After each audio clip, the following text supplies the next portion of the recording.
Hi guys, welcome back to the channel.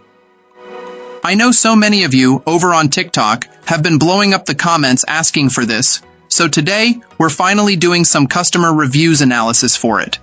But before we dive into that, be sure to check out this exclusive discount available for it. You'll find it in the description and in the first comment under this video. Now, let's not waste any more time and jump right into the details. Let's start with our first reviewer's experience. This reviewer decided to purchase this mobile hotspot despite some apparent legal issues surrounding the manufacturer, speculating that this newer unit was released to sidestep any previous problems. Their immediate need was for a reliable internet source that would work well with major US carriers for a remote work trip. After inserting a prepaid SIM card, our reviewer used the device daily while camping and found its performance to be rock solid, providing decent speeds in an area where their own phone service was practically non-existent. What impressed this client most was the device's versatility for future travel, noting the freedom to easily switch carriers both domestically and abroad is a huge advantage. In terms of usability, the form factor is almost identical to a modern smartphone, and the operation is dead simple with a single on-off button.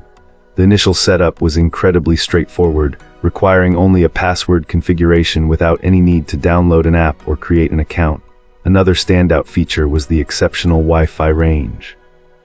Our reviewer was able to leave the unit outside an all-metal building and maintain a strong, stable connection inside, making it function almost like a signal booster. However, there were a few downsides. The lack of a specific frequency band is a notable bummer for customers of one particular carrier. The reviewer also expressed concern over the lack of protective case options, which made them feel the need to be overly careful with the device. This was compounded by a sensitive power button that could easily be activated inside a pack. Despite these minor complaints and a brief mention of being mindful of its country of origin, the overall experience was overwhelmingly positive. The portability, ease of use, and fantastic battery life, easily lasting from morning until late at night with charge to spare, left this client very satisfied with their purchase. Awesome. Let's hear what our next reviewer has to share about their experience. This reviewer found this mobile hotspot to be a real lifesaver during a recent trip. Our reviewer primarily needed it when they were away from their accommodation's Wi-Fi while traveling in a specific region of Germany. Apparently, the signal was consistently strong throughout their travels in that area. The device successfully supported 2 smartphones simultaneously. This client noted that the battery needed recharging after a weekend of consistent use, but they were also diligent about switching it off whenever they weren't actively using their phones. They felt the speed was adequate, especially for uploading photos to social media platforms. Battery life seems to depend heavily on usage patterns, but this person estimates getting somewhere around 12 to 16 hours on a single charge.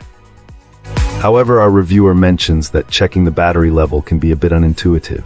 You need to open the app immediately after connecting to the Wi-Fi network on your phone, and then the battery information will appear alongside the signal strength indicator when you select the device. Setting up this gadget was straightforward once the app was downloaded. This client has an iPhone, and they mentioned needing to purchase a data plan through the app before their trip. You can choose from country-specific, regional, or global plans, with the country-specific option being the most affordable. After using a specific data package, they had some data left over, which was converted into credit for future purchases. They mentioned that the app doesn't currently specify if the credits expire, but they intend to provide an update if they later discover that they do. It's important to note that this whole experience is based on using the device as a mobile hotspot. This client didn't utilize the GlocalMe app for a digital SIM card, since their iPhone doesn't support eSIM technology. Awesome. Let's hear what our next reviewer has to share about their experience. This reviewer initially purchased this mobile hotspot because they split their time between the US and Canada. To avoid juggling multiple phones and numbers, they keep a Canadian SIM card in the device for the majority of its use. Beyond that, our reviewer is a professional triathlete who frequently travels internationally for races and has found this little gadget to be a real lifesaver. This past year alone, they took it to France and Finland, purchasing data packages through the associated app. This client was pleasantly surprised to find the prices incredibly reasonable, even cheaper than a typical international cell phone plan. The convenience of instantly having service was a major plus, and most importantly, it worked flawlessly in both countries. The reviewer emphasizes how much they rely on this device, carrying it everywhere. It typically resides in their purse, but also finds its way into their bike draft box or back pocket during runs and bike rides. As a result, it's taken a beating, with numerous drops and resulting scuffs and scratches. Despite the cosmetic wear and tear, this little hotspot continues to function perfectly. Having used it for a year and a half, the next destination on the list is Chile, and our reviewer is confident that it will provide reliable service there as well. They express gratitude for such a handy device, stating that it has eliminated all worries about staying connected while traveling abroad. If you enjoyed this review, don't forget to hit that like button and subscribe for more. Got thoughts or questions? Drop them in the comments. I'd love to hear from you. Thanks for watching, and I'll catch you in the next one.